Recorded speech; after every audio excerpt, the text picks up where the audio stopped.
need some slightly more in-depth coverage than what we will talk about today.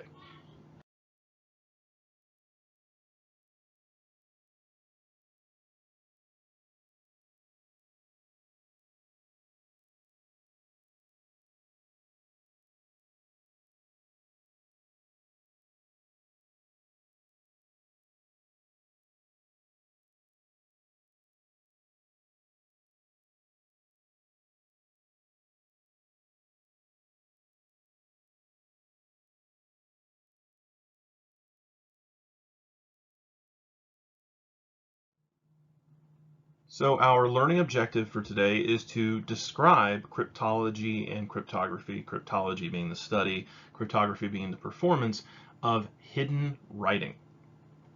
We're also going to look at our key concepts, which are encryption and how it is used in a modern computer system, strong and weak crypto systems and what defines that strength, and then cryptanalysis and cryptanalysis tools. Now, cryptography is the conversion of data into a code, scrambling usually, that is encrypted and sent across a network. We use cryptography to protect all sorts of confidential data. So we can have email messages, chat, e-commerce. So if you go on Amazon, things like that, you obviously want your transactions to be concealed from the general public, not because of anything that you're buying, but just because you don't want your credit card information out there. You don't want any of your private information out there. Personal data, corporate information, trade secrets, anything that's been digitized in that way.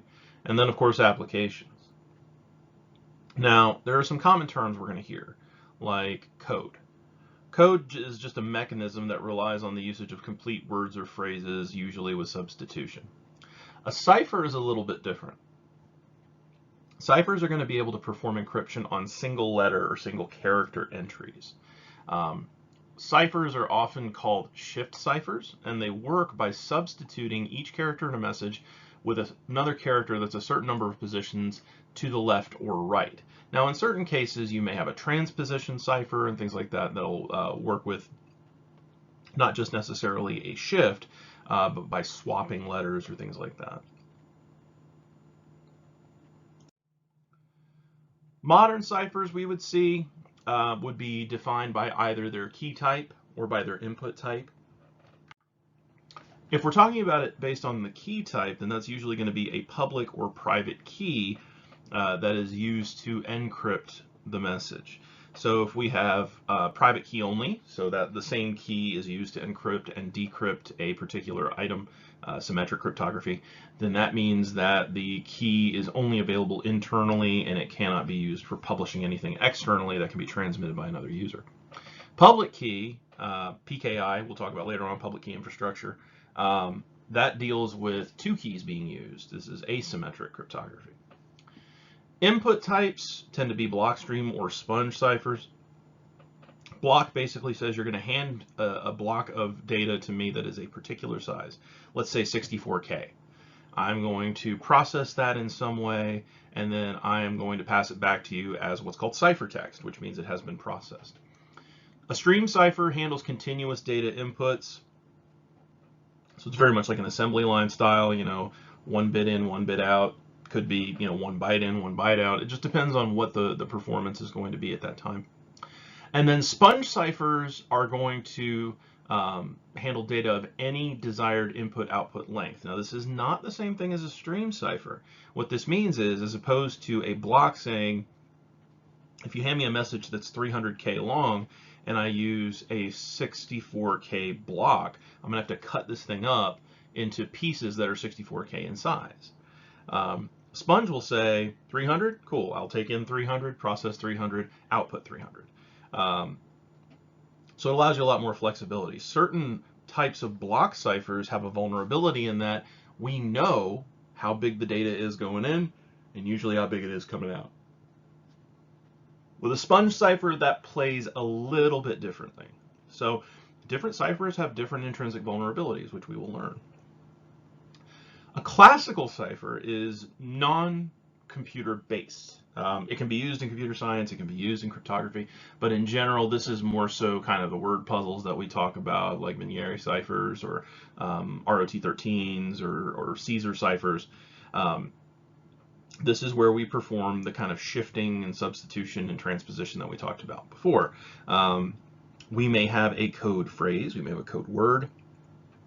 You can have a cipher that is based on a book, to where you may actually have a particular known title, and you'll have maybe a two-piece code, to where, you know, a certain word is at a certain position on the page, so you identify the page, the line, and the word.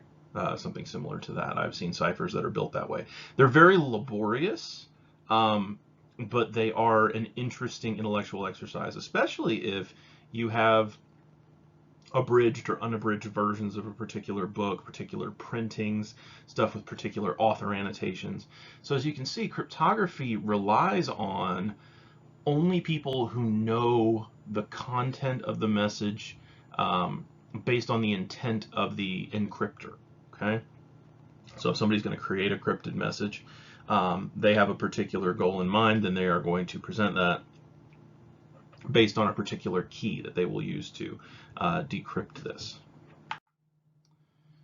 So cryptography provides us a means to safeguard information, specifically just to prevent unauthorized disclosure. If there is something that we want to keep private and to ourselves, cryptography can allow us to do that. It is also a means to detect modification of information. If you had, you know, if you get into the whole spy game, you talk about dead drops and all these different things for how people who are in espionage get their orders. We want to make sure that the message that we're getting is not being falsified in some way by the competition, whoever that may be. So being able to hide that, being able to make those modifications, you know, being able to make sure those orders are genuine, that falls back into our CIA triad, right? We have confidentiality of the information because it's only supposed to be disclosed to the correct people, and then integrity because we are going to make sure the message is right, and then authentication by making sure that, again, we have verified the proper recipient. In authentication, it is not necessarily an inverse, but it is a co-requirement or co-presentation with non-repudiation. Because remember that non-repudiation talks about not only making sure that somebody is on the hook, as it were, for having sent a message, but also for having received it. So with non-repudiation and authentication together, we can make sure that both the sender and receiver are legitimate. There are some protocols that use encryption, of course. Several, I imagine, that I can list here just in the basics. IPv6, which is Internet Protocol version 6, the upgrade of IPv4. There is intrinsic encryption that can be used to authenticate, validate, and protect sensitive traffic. IPsec, or IP security, is a component used in VPNs, virtual private networks. It is optional in IPv4, but IPsec is definitely something we'll talk about again later in the semester. It is a suite of protocols that are used together to be able to enhance encryption. SNMP v2, simple network management protocol, and there are also version 3 and things like that that are available. SSL, which is secure sockets layer, makes very extensive use of cryptography in order to secure web-based transactions. The successor to that, SSL, is TLS, or transport layer security. So SSL has some vulnerabilities that were discovered, and there were some things that they tried to eliminate of those vulnerable origins when they initially posited TLS, and TLS, of course, has gone through revisions just as SSL has. There are vulnerability exploitations like walking the dog. Sometimes you'll hear it called the poodle exploit, which is where you try and force a regression to a previous version in order to crack that older version. So if you go from TLS 1.3 to 1.2 or 1.1 and you walk it back, then it's easier to try and breach it because that update may have exposed a particular vulnerability in the previous iteration. And then Secure Shell, SSH, replacement for a couple of older protocols, probably best well known is Telnet.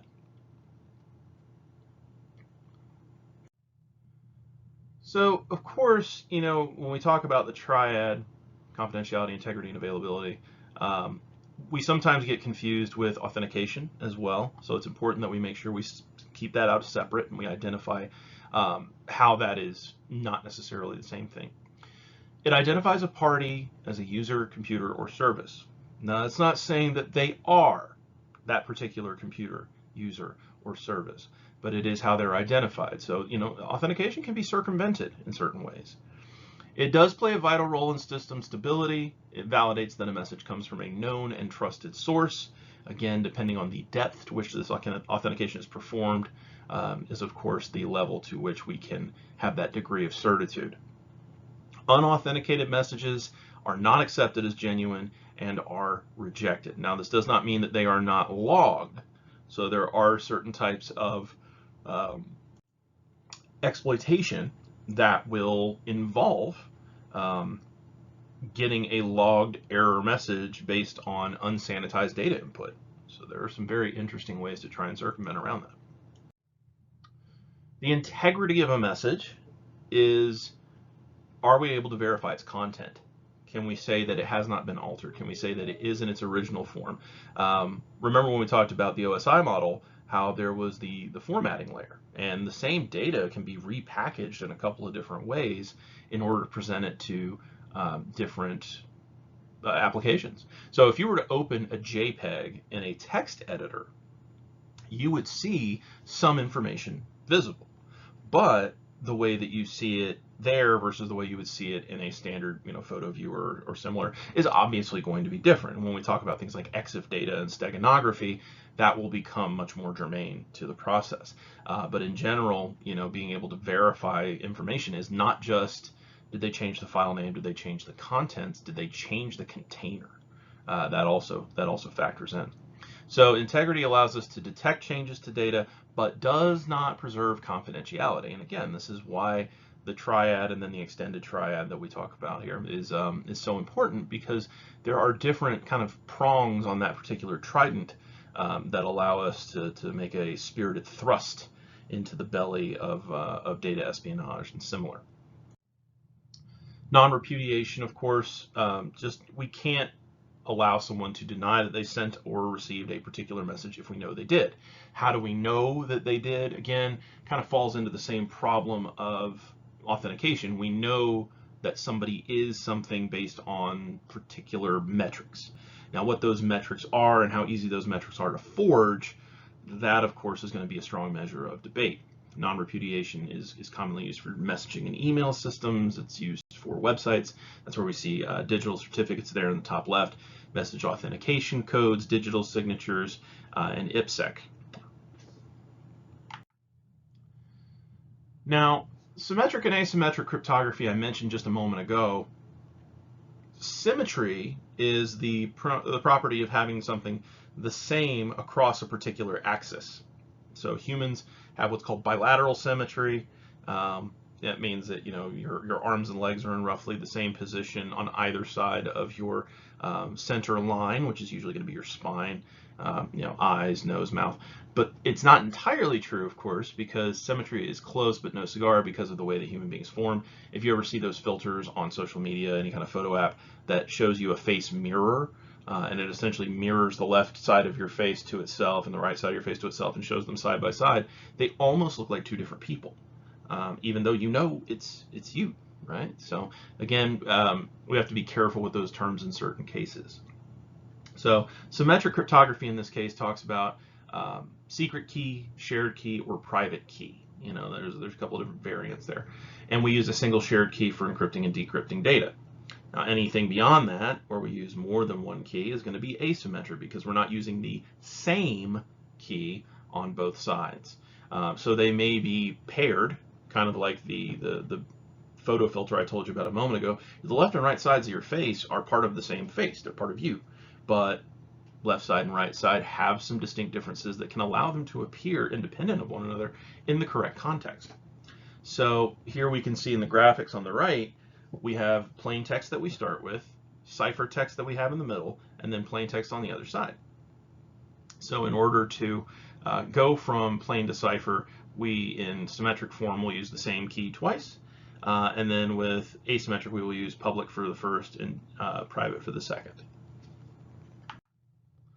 Now, cryptography, of course, has a long and storied history. As long as people have been able to produce information in discrete form, things that can be measured, then we have tried to find ways to keep it concealed, ways to keep it private. So we have things like Egyptian hieroglyphics. These are great examples of substitution ciphers, to where we may have a particular symbol, because they did use pictograms in certain cases, represent not just a word, but maybe a letter or a syllable, or to act as a modifier. Egyptian hieroglyphs were very difficult to break down until the discovery of the Rosetta Stone, which of course now is a name of very popular software for helping to learn and be multilingual. So it's important to understand that, substitution ciphers and all kinds of cryptology has been around for a long, long time. Satale, I believe that is pronounced, was used by the Spartans. You took a message written on a lengthwise strip of material, probably papyrus or other primitive papers, and then wrap it around a rod of a predetermined diameter to decipher. Now, there is a variation of this that was kind of interesting. If you read the Michael Crichton book, or for simpler terms, it's visually represented, to see it in the movie Sphere. I believe that was 1998, Samuel L. Jackson, Liev Schreiber, Sharon Stone, and Dustin Hoffman. And they wrap a keyboard, a standard QWERTY keyboard, around a sphere, originating at the GH point between the two home keys. So that was a particular variation of that I thought was very interesting. The Caesar cipher, substitution cipher that usually dealt with some kind of keyword. Polyalphabetic cipher is also a substitution, but it uses multiple substitution alphabets. If you want to see some really interesting substitution alphabets, the cartoon Futurama. Ken Keeler, who is one of the writers, is a PhD in mathematics, I believe, and he has a lot of substitution jokes for the various alien languages that are shown as graffiti on the walls of the show. Enigma, this was a machine that was used by the Germans in World War II in order to encrypt and decrypt classified messages. It was electromechanical, so it had particular settings that could be optimized for, and then be able to produce a message based on these original settings. And as long as the receiving machine had those same settings, they were able to decrypt fairly quickly. If you want to follow this, of course, one of the most famous interpretations of that whole thing about breaking the Enigma is The Imitation Game, starring Benedict Cumberbatch. So if you're interested in that, it's definitely something to check out with Bletchley Park and the Code Breakers. JN25, this was an encryption process used by the Japanese in World War II. So of course, something we see here as a commonality is during wartime, we need to be able to transmit messages over potentially unsafe venues or areas of the theater of combat, and they need to be able to be interpreted correctly by the recipient, especially if they may be entrenched in some way. Concealment cipher, where the message is present but concealed in some manner, maybe using the first letter of every word in a sentence to make a phrase or something similar. One-time pad, this is one that I learned about a fair bit when I was doing my undergrad in software engineering. You take a large repeating key where each cipher key character is used once and then destroyed, and this is used for things like diplomatic cables, things like that. So the key is used once to be able to convert the message, and then it's deconverted on the other side based on knowledge, pre-existing knowledge of that. If you have an authenticator app on your phone, you probably have what are called backup keys. That is sometimes going to be able to be used as a one-time pad in the event that you cannot access the generator for the algorithm. So here we have a little bit of cryptographic history with how cryptography enhances information security. So confidentiality ensures only authorized subjects can access data. Authenticity ensures that a piece of data can be verified. Integrity allows us to detect alterations through things like hashing, being able to pass something through a hash cipher that might catch a single bit being out of alignment. And then non-repudiation is some form of positive proof that a message or action originated with a particular party. So we hear the terms algorithm, code, cipher. We talked about code and cipher a little bit ago, but algorithm is another term. Algorithm is based on mathematics. It's based on a process. Um, so to perform encryption, we usually use what's called the XOR or exclusive OR operator with computer ciphering. It's a bitwise operator that says when two values that are given to it differ, we're going to produce a 1 or a true value. If the input bits are the same or match, we're going to produce a false value. This is it's what's called a binary operator or a primary operator. If you hear and, or, you can hear nor, NAND, things like that as well. It's part of how we build flash memory. This is a modifier of or, meaning that we have, usually under or we would say if true is present, then the whole statement is true. So if we say the sky is blue or the grass is green, both of those statements are true, in standard, coloring book style. So the whole phrase would resolve as true. We could also say the sky is blue and the grass is blue. If we say and, well, that's a no, because both of those things have to be true. If we say the sky is blue or the grass is blue, the sky is blue resolves as true. That drops us out of the statement. So, logical operators, binary operators, if you haven't gotten a chance to really look at those, definitely something I would recommend that you do. I'm probably going to throw together a small presentation on those to put in the supplementals. So we'll have a little extra sidebar on that. Definitely something to kind of help you understand how we can encode human logic, which we really don't think about as much in terms of how it works. How do we get to a logical standpoint, and how we convert that into something that machines are able to replicate very quickly and very accurately. When we have a shared key or symmetric encryption, of course we know that we're going to use the same key to be able to convert the text from one form to another.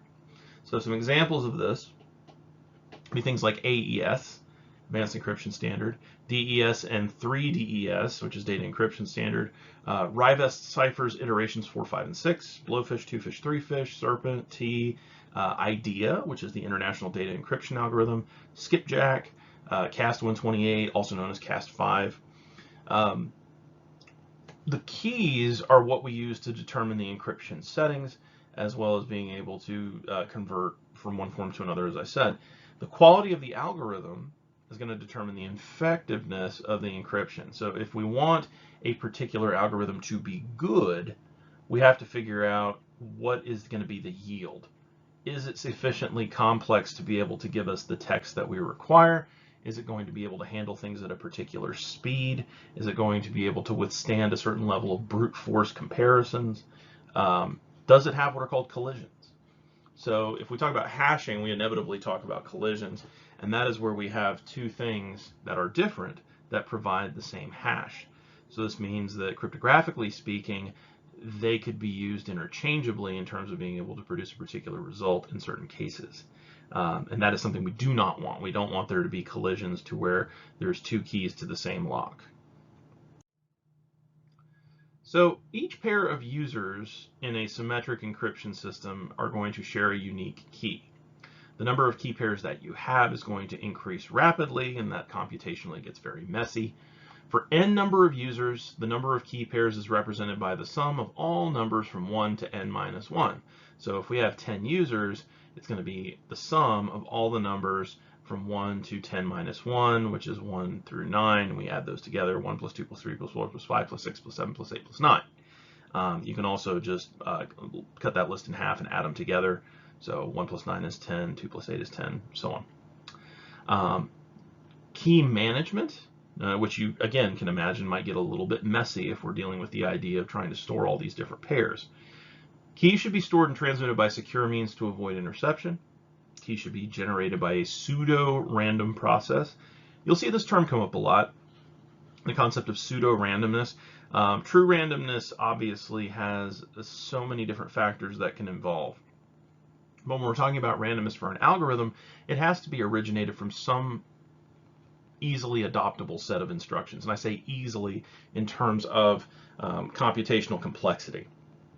So, if we use the seed time of the system multiplied by another particular process that's generated, again, algorithmically, procedurally, that will make a difference. The lifetime of the key should correspond with the sensitivity of the data it's protecting. The more sensitive it is, obviously, the sooner that key should expire and be transposed with another one. And once a key has been used up, once it has reached its allotted lifespan, according to the bullet we just discussed, then it should be decommissioned. It should be destroyed, and in certain cases, it should be added to a list to ensure that it cannot be reused. Now, the problem with this is, if we're storing old keys, then this may give a particular individual enough ammunition to be able to try and guess what a new key might be. So that's not commonly something that's adopted now. It used to be that, something would be kept in the history for the last, 4 or 5 iterations maybe. But it's almost like in Return of the Jedi when they're trying to use the hijacked Imperial shuttle, and on the bridge of the Star Destroyer, they're like, well, it's an older code, sir, but it checks out. And that's the idea, is that, we don't want codes to exist in a place for long enough to where they could be co-opted because we have discarded or ignored them. I mentioned a little bit earlier AES and DES. AES is Advanced Encryption Standard. It's a symmetric key algorithm used by the US government in order to secure unclassified material. So it's not necessarily anything that is going to be top secret or classified or anything like that. This is stuff that can be available through like a public freedom of information request, things like that. But it still needs to be secured because we want to make sure that the information that is granted is in fact accurate. So if something is being disseminated, if you will, by a government agency, we want to make sure that that information is still accurate. So we have to have ways to verify that. So that's why encryption of this type is still good to have. AES uses an iterated block cipher, which repeats the same operation multiple times.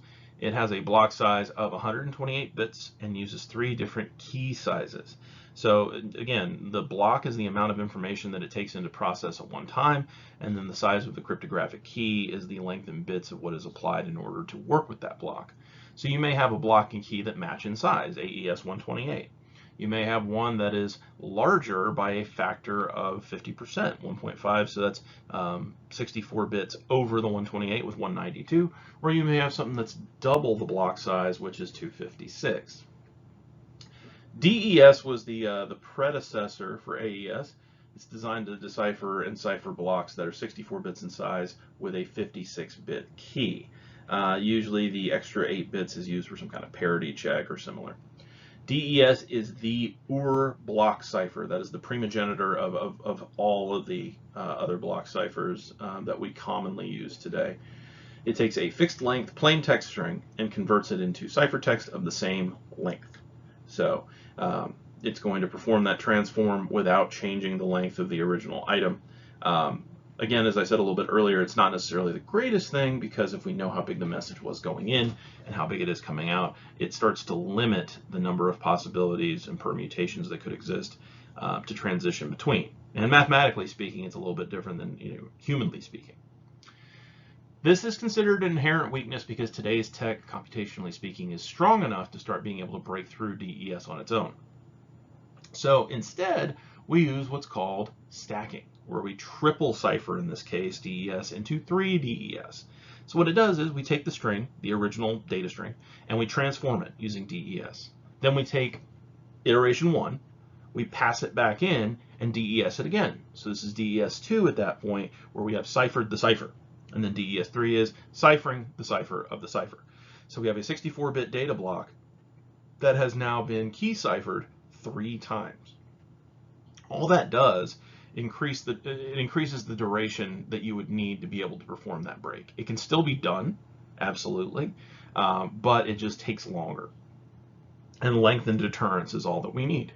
So this is used by organizations for added strength until AES can be implemented. And the reason that they don't just switch over right away is because AES has some obviously slightly different implementations, and also computationally speaking, it is more complex, meaning that the processor capabilities and the amount of memory necessary to run it are going to be different versus the DES system. And if it's built into hardware, like a router or a switch, then obviously we want to make sure that that encryption is settled correctly, because you don't want to have any regression points inside of your network that could be more easily breached. The Ribest ciphers, named for Ron Ribest, very well-known cryptographer. The ones that we deal with now are primarily 4, 5, and 6. There are 1, 2, and 3, obviously. We just don't talk about them much anymore. 4 is a variable key size stream cipher. It works in byte-oriented operations, which means blocks of 8 bits. And it is based on the use of a random permutation, so just a random variation from the original algorithm itself. That's how we get into, polymorphic viruses and things like that. It was using that permutation system. We start from an origin point and apply a certain range of changes until we end up with something that is different enough. RC5, it's a parameterized block cipher, variable block size, key size, and round count. Standard key is 128 bits. With RC6, we took a block cipher derived from RC5 and added integer multiplication. We also have changed the 2-bit registers being used with RC5 with 4 4-bit work registers. Now, we have to remember basically the graph of 2 times 2 bits as opposed to 4 times 4 bits, right? We have 2-bit registers. That means that we have the ability to run 4 unique capabilities, 0, 0, 0, 1, 1, 0, and 1, 1, right? So if we have 2 times 2 being 4, 4 times 4 being 16 individual positions that are capable there. So if we have 0 through 15 that can be representable in each 4-bit block, then now we don't just have 16 individual positions, we have 64. So if we have a 4-bit block, then that means that we have 0 to 1, 1, 1, 1, so that's 0 to 15 4 times. So significant expansion. That's a big part of why I tell people too that, when we look at IPv4 versus IPv6, they're like, why is it so much better? Why is it so long? It's like, well, we didn't really think we were going to run out when we were talking about IPv4 initially. But, with population size and, the number of devices that are present, we figured, why would we want to have to iterate through this again in another 10 or 15 years? So that's why instead of just doubling the size or space, we're going to go ahead and expand it to where we have double the bits, but it goes from 4.3 billion to 38 undecillion variations. Asymmetric encryption, also called public key cryptography, uses public and private keys. So everyone generally has access to the public key. This is sometimes attached with your digital certificate. That public key can be used to encrypt data or validate or reverse operations performed by the private key in certain circumstances. But in order to decrypt the data and be able to read the other side, that can only be done by the private key of the individual. So the public key can lock the door, but the private key is the only one that can unlock it. If the private key holder encrypts something with a private key, anyone with access to that key could then decrypt it. So if they encrypt something internally, then they would have to have access to that private key. But the public key can only be used for public items. Asymmetric encryption, this is going to get a little mathy for a second. It's the comparison of polynomial time and NP-hard problems. So if we have something that is in the range of x squared for a given unit, we see that the explosion of that particular increase is measurable in very different capacities. So x squared, we can see here for x being 1 gives us 1 to the second power, which is 1 squared or 1. 10, which gives us 100, so we keep expanding and expanding and expanding. We see the growth in x squared is it's not slow by any means, but it's definitely kind of manageable. You can see what's going on. There's some factorization we can do very quickly mentally. When we do x cubed, then we see that growth pattern becomes much more vigorous, ending up with a serious order of magnitude increase there. We go from, instead of 10,000 at the 5th position, we see it at 1 million. Now, if we go to 2 to the x, if we do 2 to the power of x expanding, then that means it's going to significantly increase in terms of what it resides with. So if we have 2 to the first power, that's the identity property. 2 to the first is itself. Then we have 1024, which we had to get to the 3rd position with for x squared. 4.294967296 million. That's going to be, that's 4 times beyond what we were with x cubed. And then if we look at the next position there, we go, let's see, that's hundreds, thousands, millions, billions, trillions, quadrillions, 18.4 quintillion.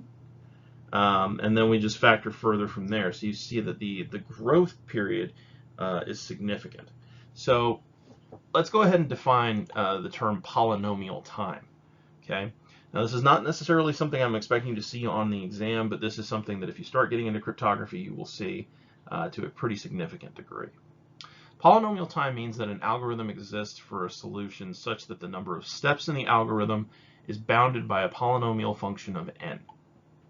So the number of steps to perform the solution to the problem is bounded in by a particular n-level function, n corresponding to the length of the input for the problem. So if we say that an input length of 10, then that means that polynomial function of n is going to be a polynomial function of 10. An algorithm is said to have polynomial time if its worst case runtime t sub worst of n for an input size n is upper bounded by a polynomial p of n for a large enough n greater than n to 0, sub-0. Excuse me. NP hard is a complexity class where a problem h is NP hard, non-deterministic polynomial time is what that means. If an algorithm for solving it can be translated into one for solving any NP problem. In layman's terms, if discovery of a fast algorithm to solve the problem means that there will be fast algorithms to solve all NP hard problems. If you're looking for an example of this, I can certainly discuss them with you. The traveling salesman being the biggest one, that was one that I did in scientific computing when I was an undergrad. My point in illustrating this to you, this is really the crux of why this slide is here, is encryption has to be really big, computationally speaking, compared to what a human mind can understand, because computers are significantly faster and better with numbers. So that means that the ability of a machine to be able to break something that would be very difficult for a human is almost always going to be orders of magnitude beyond. So in order to remove that particular obstacle, we have to make sure that those numbers are huge. We have to make sure that the factorizations or whatever else we're performing are very, very large. And that's why encryption keeps changing so much. We keep adding complexity to it because then we find new ways to be able to solve older problems, which can lead to newer problems. That's what I said in the second piece of the NP hard statement. If discovery of a fast algorithm to solve a particular problem means that there will be fast algorithms to solve all NP hard problems, that indicates that there is a common core of the problem that has been codified into something that can be algorithmically expressed. Hard math over for the day. Some algorithms that operate in the asymmetric space would be things like Diffie-Hellman, El-Gamal, Ribas, Shavir, and Adelman. RSA, probably one of the more common ones you'll run into, like RSA 1024 or 2048. Elliptic curve cryptography, or ECC. Diffie-Hellman is used to establish and exchange symmetric keys, asymmetric keys, over insecure mediums. So, a lot of people ask, like, well, for exchanging keys, like private keys or some kind of secondary key, we need to make sure that the medium is secure beforehand. So Diffie-Hellman's a good way to do that. El-Gamal is a hybrid algorithm that uses asymmetric keys to encrypt a symmetric key, which is then used to encrypt the rest of the message. So we take the message, we encrypt it using something that's usually considered private, and we do that with the public key. RSA, starting in 1977, has been developed and iterated over a long period in order to provide coverage for things like e-commerce and similar applications.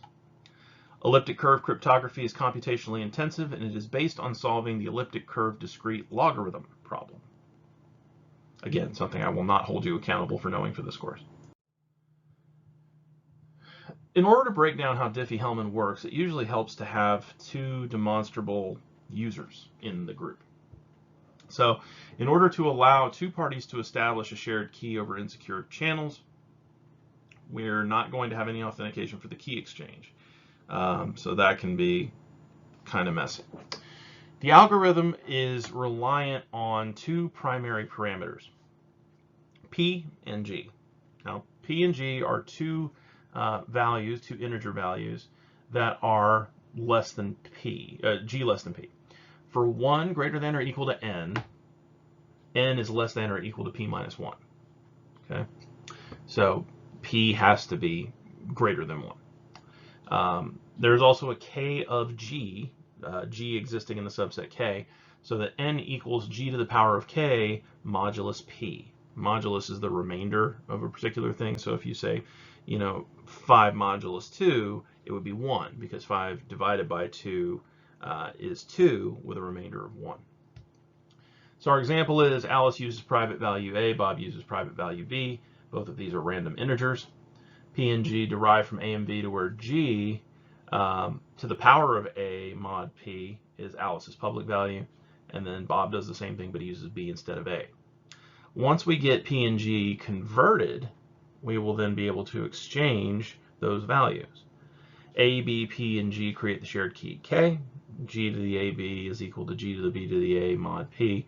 And then the inverse is also true for Bob. G to the power of B to the A is equal to G to the A to the B mod P. Another way to look at this is if you have 3 people that want to figure out the average of their salaries, but none of them want to discuss what their salary is, which I think is ridiculous in the age of salary transparency, but you can do this. The first person picks what we call a nonce. Be careful, because nonce means child predator in the UK, but that's what we use as a term for being able to add that, just kind of a dummy value. And they add that to their salary. They pass that to the second person. They go ahead and add their salary to that, person 2, and then the third person adds their salary to the value from persons 1 and 2 plus the nonce. So now we have all 3 salaries added together, and the dummy value is in there. So the first person takes the total, removes the nonce, and then they're able to do the average from all 3. So there are ways numerically to be able to process this kind of thing more stably, but that is the general idea behind Diffie-Hellman. Rivest, Shamir, and Adelman is a public key cryptosystem for encryption and authentication. It uses modular arithmetic and elementary number theory to perform computations using 2 large prime numbers. So here we've got a rundown of P, Q, E, and D, which are our pieces of the algorithm. So we have our first prime number, second prime number, etc., that are generated. There's your modulus. All of these different items are used to then generate the algorithm. So I won't read that to you. Obviously, it'll probably put you to sleep, but if you want to run through it yourself and see how it works, that's the general process. So let's look at some comparisons of symmetric and asymmetric encryption. First thing is the number of keys. Obviously, with symmetric encryption, we use 1 key. With asymmetric, we use pairs. Types of keys used. If we have symmetric, then we can only have a private key. If we're doing asymmetric, we can have 1 public, 1 private. Loss of keys can result in disclosure and modification of the data in the symmetric world. Disclosure and modification for private keys is possible, and modification for public keys. So disclosure is a little bit harder to pull off in the asymmetric world, which is why we do it. The relative speeds are slightly faster in the symmetric world because we got 1 key. We don't have to worry about deriving a second key or an intermediary.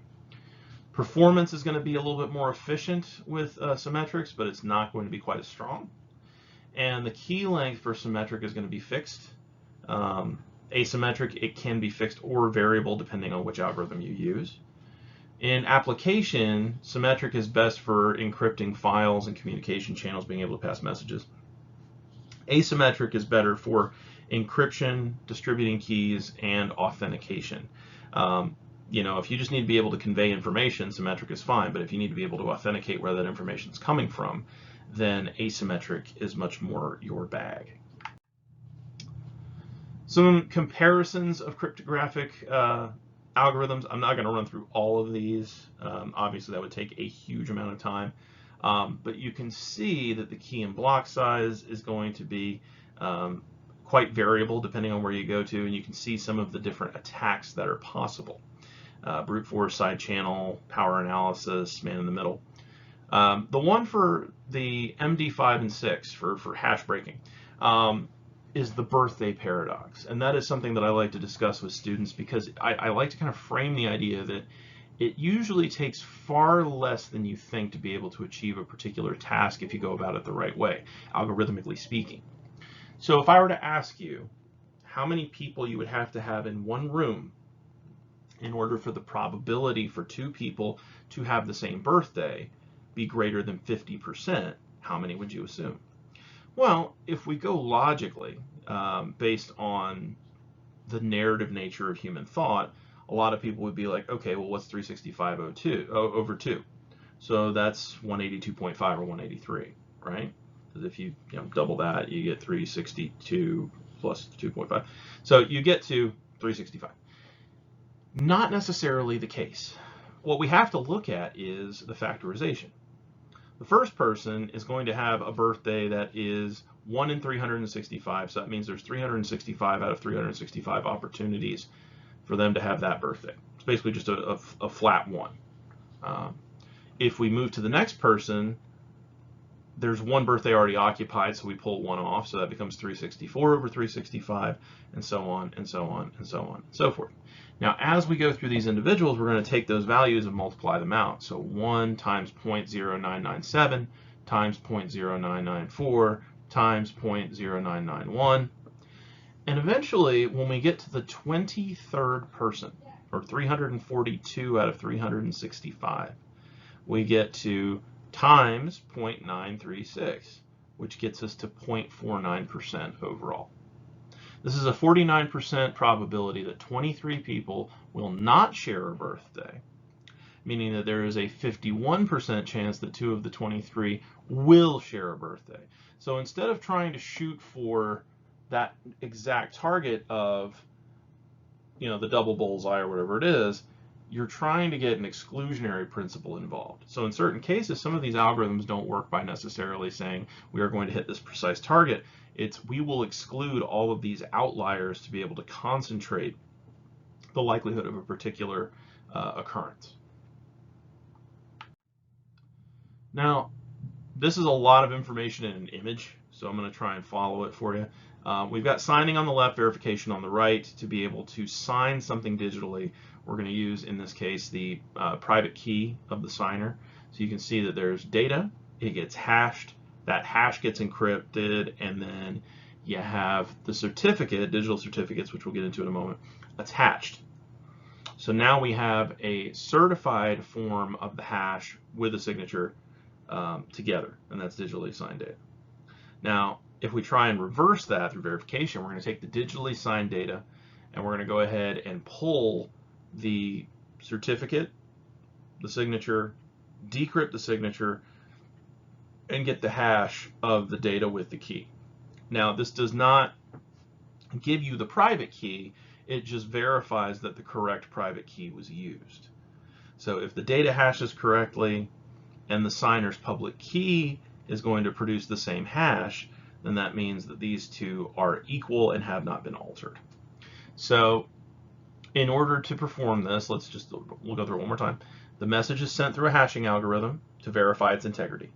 We encrypt it, then we send that with the signature with the original unencrypted message to a recipient who can reverse the process. Now, when the receiver gets the message with the signature, they validate the identity of the sender, retrieve the public key, decrypt it, and get the clear text of the hash. Then we run the same hashing algorithm to get the local data and compare. If they do not match, that means that there has been some alteration because the sender calculated the hash, which then they sent to you. So not only am I sending you the data, but I am sending you a verification of what it should be. So, if I sent you a package and I said this package is supposed to weigh 1.2 pounds and you get something that weighs, 3 ounces, obviously there's a huge variation. Now, that doesn't necessarily work for very small values, that particular analogy, but it illustrates my point, I think, is that if you receive something that's different than what you expected, then there you should be able to make some kind of assessment about whether or not it was the original intention of the individual who sent it to you. Public key infrastructure. This is a mechanism through which two parties can establish a trusted relationship even if they have no prior knowledge of one another. This is because of what we call a distributed trust model.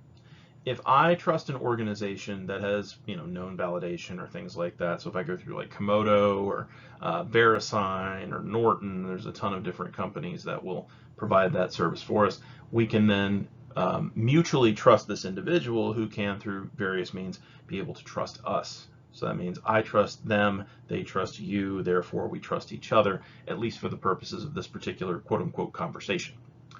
PKI brings trust, integrity, and security to electronic transactions.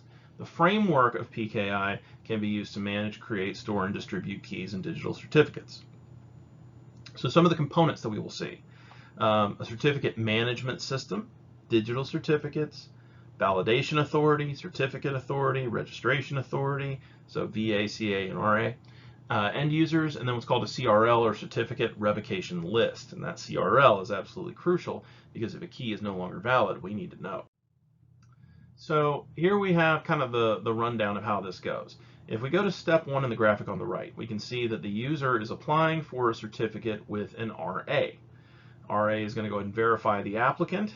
They're going to go ahead and submit to the CA. CA says, okay, registration authority has verified you. We have your information. We're going to go ahead and process it. We're going to put you in our records. We're going to send you your public key certificate. The information authority goes to the validation authority. Validation authority is going to be the point of contact for the point of contact outside of our original trust membership. So the user has their piece that's already on file with the RA, CA, and VA, and then the shop or whoever's making the exchange is going to verify with the VA and compare that to what's being given by the user. If these two items match, then it's considered to be authenticated. If it does not, then we have a problem. So again, we're involving several different steps here because of the whole checks and balances system. That's the general idea. The root CA, root certifying authority, initiates all trust paths and is considered the principal CA for its domain. Peer CAs are considered subordinate to the root, but they are not subordinate CAs. They are self-signed certificates distributed to certificate holders. And then a child path, or true subordinate CA, is a CA that does not begin a trust path. It has to work beneath an existing CA that does originate a trust path. Registration authorities cannot issue certificates. They accept requests, verify identities, and pass info on to the CA in order to generate the certificate. In the graphic here, we can see things that are various components of the certificate: validity date, who issued it, let's identify the authority, let's identify the subject, what's the public key, what's the path, etc. So there's a number of different pieces that are included as part of the certificate listing. The CRL is a list of revoked certificates that can no longer be trusted, so that means that if it shows up on this list, it should be automatically rejected. To ensure compatibility between CAs, digital certificates are commonly built and formatted using the X509 standard. Government access to keys. This is a little bit of an interesting one. A lot of people don't realize that this is something that exists in the U.S. and I believe exists in the U.K. and parts of other parts of Europe, which is government access to keys, requiring that software companies or any kind of company that uses cryptographic encryption is going to provide either a full key copy or a portion of the key copy to their government. This is something that's really big in the US because the NSA does not like private cryptography to exist that they can't break. So it's part of the legislation that says if you are an entity that operates in the United States providing encryption or things like that, we need a copy of your primary cryptographic key or enough of it to where we can crack it. The government then promises to retain the keys securely and only uses them when a court issues a warrant to do so. This is a government's prerogative to wiretap phones escalated to key-based cryptography. So for further reading, please feel free to look into the Patriot Act, the NSA, PRISM, Echelon, etc. The San Bernardino shootings a couple years ago is also a pretty good education because that was a big issue with the US government wanting Apple to produce a government accessible backdoor OS for all Apple devices, which would have directly compromised the full cryptographic key of Apple's capability to encrypt their devices from end to end. And Tim Cook fought it and won. So we'll see how long that works. But again, more authoritarian government agencies will always try and reach a stronger capability to maintain a chokehold on what we would consider to be intelligence-based surprise for the adversaries of America. So let's look at some of the different attacks that are possible in the public key infrastructure. Sabotage being the first. PKI components or hardware can be subjected to a number of attacks, including vandalism, theft, hardware modification, insertion of malicious code. Most attacks are designed to cause denial of service, being able to block legitimate connections. Communications disruption and modification. This is where we're going to target communications between subscribers and PKI components. Disruption could cause DOS, but may also be used to mount additional attacks, such as the impersonation of a subscriber or the insertion of fake information into the system to allow some form of backdoor or supplemental access. Implementation or design flaws. This is going to target flaws in the hardware or software on which the subscriber depends to be able to generate or store their key material and certificates. This can result in a malfunction of the software or hardware that may cause a denial of service. Operator error, and it's unfortunate, but it happens. This is where the PK hardware and software may be used improperly by operators and can result in disclosure, modification, or in denial of service for subscriber keys and certificates. Operator impersonation, which is where it's kind of like operator error, but it's got maliciousness behind it. These attacks are going to target the user by impersonating a legitimate PKI operator. As an operator, the attacker can do almost anything a legitimate operator can do, including generate keys, issue certs, revoke certs, and modify data. Coercion and social engineering, so this is somewhere between error and impersonation. It is the actual operator, but somebody is induced in some way into giving up the control that they have over the CA or creating keys and certificates under duress or trickery. Some very, very bad mojo indeed. Now, again, in order to enhance the ability of a system to identify legitimate materials, we talked about hashing a little bit ago. This is designed to be able to provide a unique data fingerprint. Please note, fingerprint, not necessarily the skeleton or framework of the data itself, but just kind of a marker that says we're going to take this data, find a way to be able to encode it so that every time we encode it using this algorithm, it returns the same value. And if anything gets put out of place, we will know immediately. In cryptography, we traditionally use one-way hashing functions. Hashes are not used for encryption. They are not used to make things harder to obtain. They're trying to make sure that the messages that are sent are still authentic. Some common ones we'll see will be MD2, 4, and 5. MD2 uses what's called PEM, or Privacy Enhanced Mail Protocols. 128-bit hash for an arbitrary input. It is the slowest and least secure of the three mentioned here for MD. MD4 provides a 128-bit hash, slightly faster and more secure than MD2, but is still going to have some vulnerabilities. MD5 was completely redesigned and produces a 128-bit hash. It's considered the most common crypto hash algorithm in use. Haval, H-A-V-A-L, is a variable length one-way hash modified from MD5. It processes messages in blocks of 1024, which is twice the size of that of MD5, and is thus faster because we're processing more data per clip. Secure hash algorithm 0, 1, 2, 3, SHA. SHA uses a 160-bit fingerprint in iterations 0 and 1. In SHA-2, we process messages up to 512-bit blocks and adds padding if necessary to get up to the right iteration. There are also variations with 256 and 512. Secure hash algorithm 3, formerly known as KEKAC, was selected in 2012 as the NIST standard for SHA-3. It supports the same key lengths as SHA-2, but is far more secure. So we can see here kind of the comparison of how it's done. SHA-1 is kind of like MD5, gives us a 160-bit digest of a message with a max length of 264 minus 1 bits. SHA-2 is actually a family of two similar functions depending on how many bit words are used. And then SHA-3 is sponge-like, to where we XOR message bits into the initial bit of the state, which is then invertibly permuted. It's an interesting phrase, right? Invertibly permuted. Shouldn't be like a book of poetry or something.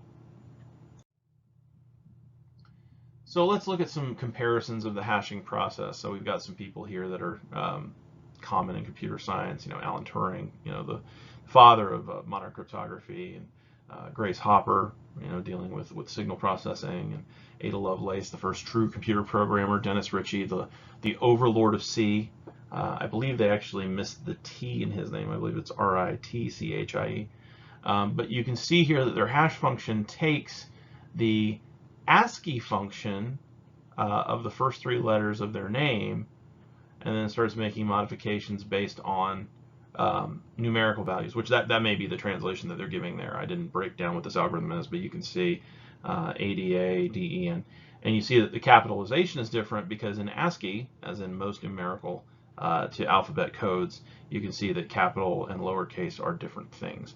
But that's just the general idea, is that this particular phrase is going to produce this hash. We get this end value, whatever it may be.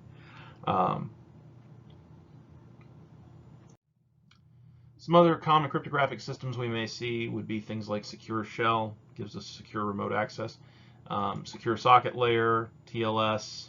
TLS is a successor to SSL. IPsec, which we talked about a little bit ago. PAP, password authentication protocol. Not for authentication really anymore, because it's not considered secure. It's used for authentication, but it's not great for it. CHAP, challenge handshake authentication. Better than PAP, uses a hash value that's only valid for single logins. PPTP, which has transport component and encryption component. Layer 2 tunneling, which is used to transfer data over VPNs, implements encryption with IPsec. And then SSTP, which uses SSL to set up a secure VPN channel. Cryptanalysis. How do we break this thing down?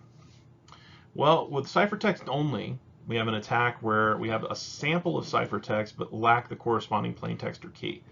The goal is then to find the plaintext to determine how the mechanism works. Ciphertext only tends to be the least successful because we have very limited knowledge at the outset. With known plaintext, we have the plaintext and ciphertext of one or more messages, and then we use this to try and determine the key in use. This shares a lot of similarities with brute forcing.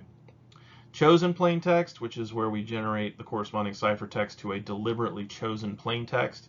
We feed information into the encryption system to observe the output. We may not know the algorithm or secret key in use at that point. Chosen ciphertext is a little bit different. We feed a deliberate ciphertext into a decryption system. And this is where we may not know the algorithm or secret key in use on the opposite end. A more advanced version of this is what's called the ACCA, adaptive chosen ciphertext, where we change the ciphertext selection based on the results of each iteration.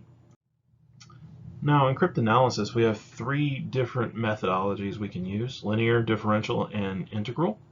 Linear is good for block ciphers, pretty common for that. Known plaintext with linear approximation will be used to describe the cipher. If we have enough pairs of plain and cipher text, we can actually verify bits of the key. So for example, the DES key would be 56 bits in length and could take up to 256 bits to brute force. 256 attempts, excuse me. But if we look at it as 256 attempts at 56 bits each, computationally speaking, that's not a huge amount. 7 bytes per attempt, we can throw a pretty significant amount of brute forcing at that.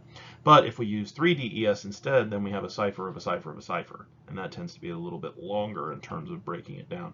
If we look at that in terms of an iterative scale, then we have 256 attempts, then we have 256 attempts for the next round and 256 for the next round. Significantly better in terms of resistance to that breaking. Differential analysis is with symmetric algorithms, determining how input affects output. Originally, it only worked with chosen plaintext, but now works with known plaintext and ciphertext only.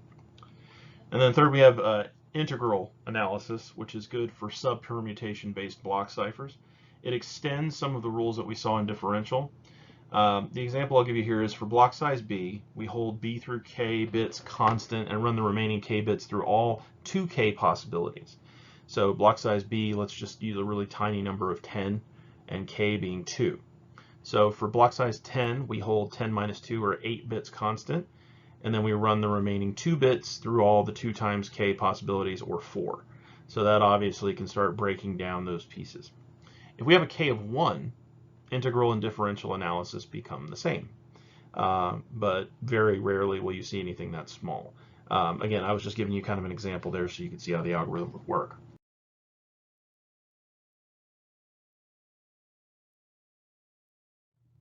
So we talked about DES and 3DES on the previous slide. Let's look at the cracking times for DES using different key lengths and different approximate budgets. Standard user, just regular Joe Schmo, you or me, $400 budget, 40-bit key could take you a week, 56-bit key could take you 40 years, something like that. Pretty fast computationally speaking for a single user, but really slow if we're trying to do anything practical, to be able to go through all those mathematical combinatorics. Now, if we had a stronger computer or we're working with, pieces of the bits already broken, that obviously would change.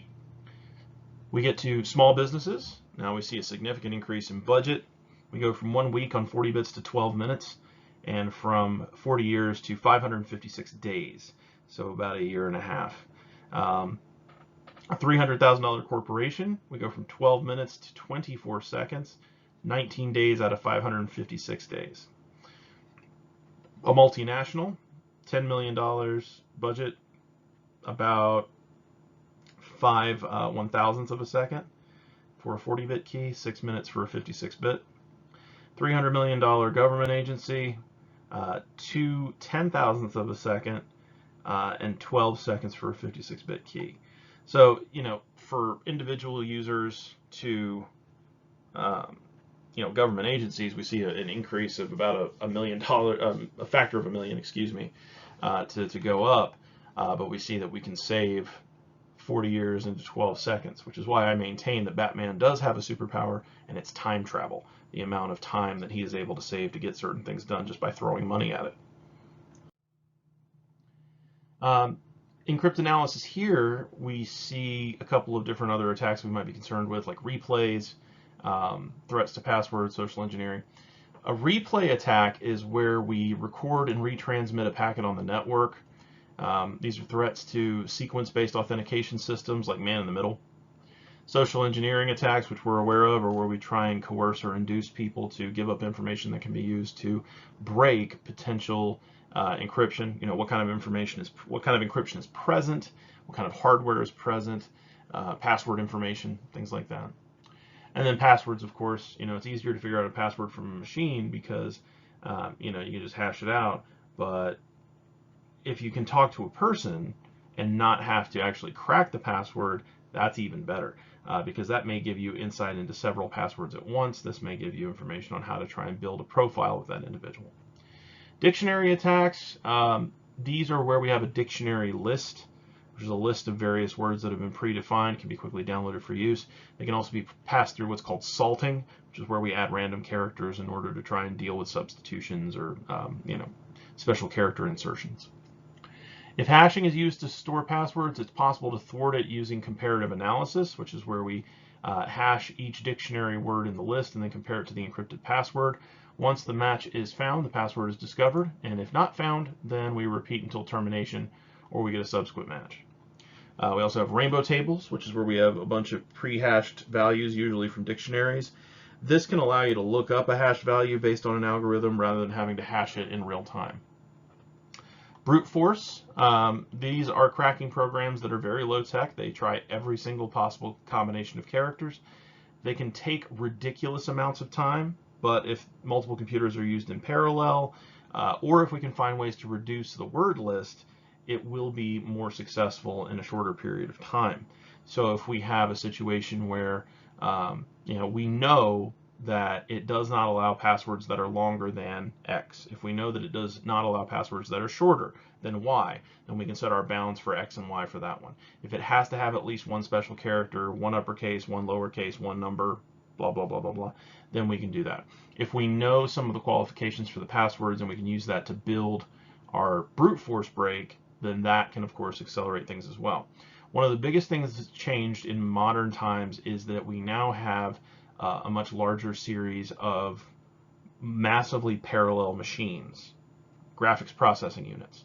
If you look at the specs for a GPU, a lot of the time they will say, 1024 tensor cores or something similar, and that means they are able to handle a ton of little information at one time and be able to process it in parallel. So if you have, two RTX 3080s hooked into a machine, you've got a ton of cores that you can then go ahead and run through Hashcat or similar and be able to process passwords by cracking them little bits at a time and going through massive numbers of iterations far faster than a single standalone password cracker would.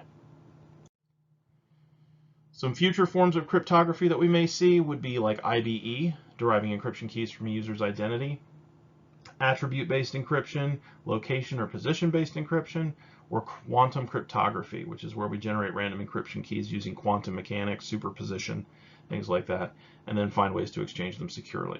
You may write, eventually, an algorithm for your own form of cryptography that becomes an international standard. Yes, you.